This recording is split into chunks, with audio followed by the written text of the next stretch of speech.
Thanks for kicking off your week with us. These are your BYU-Idaho radio evening headlines for Monday, February 10th, 2025. I'm Chandler Guadagnine.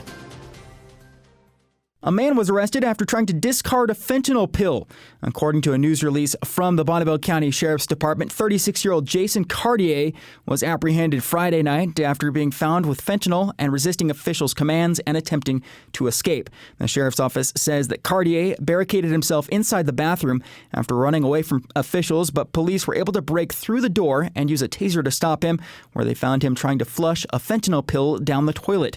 Cartier is now in the Bonneville County Jail and is charged with felony possession of a controlled substance, destruction of evidence, and resisting arrest.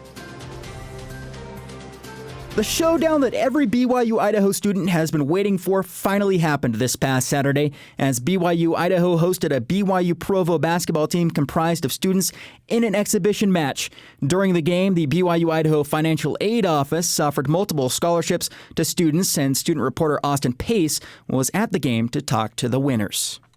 The showdown between a BYU-Idaho rec basketball team and a BYU Provo team did not disappoint this past weekend, with the home team coming up on top with the 96-79 victory. The bigger BYU-Idaho team dominated near the basket and couldn't miss from three-point range. The auditorium was electric, and the energy in the room only intensified with the BYU-Idaho Financial Aid Scholarship Challenges. The Financial Aid Office gave away 4 $500 scholarships and 1 full tuition scholarship. After a great first quarter of basketball, the first 2 scholarships were given to 2 lucky women in the stands. After completing an intense skills challenge, BYU-Idaho student Brecklin Reese was the first scholarship winner. Despite not having a real game plan, Reese left the game with a $500 scholarship under her belt. I've been really awesome. I signed up right before the game, and so I just didn't know we had to shoot hoops to win it, but I'm excited. In the third quarter, it was the men's turn. 8 men were chosen to compete in the skills challenge. 2 would walk away with $500.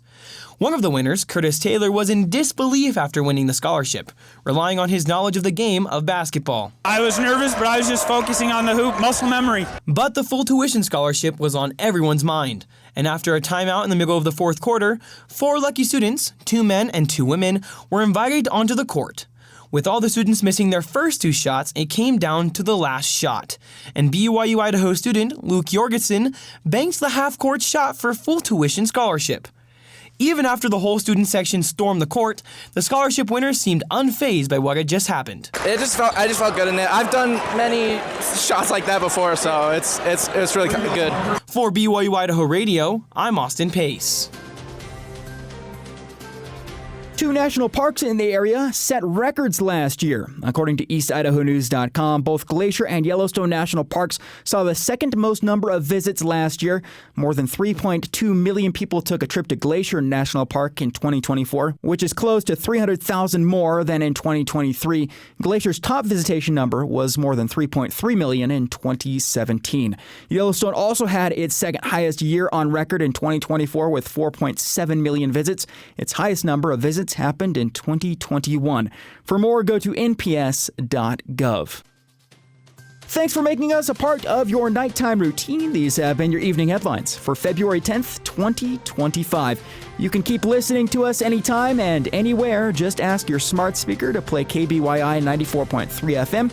You can also find us on your favorite podcast platform. Simply search for BYU Idaho Radio. And for BYU Idaho Radio, I'm Chandler Guadagnine.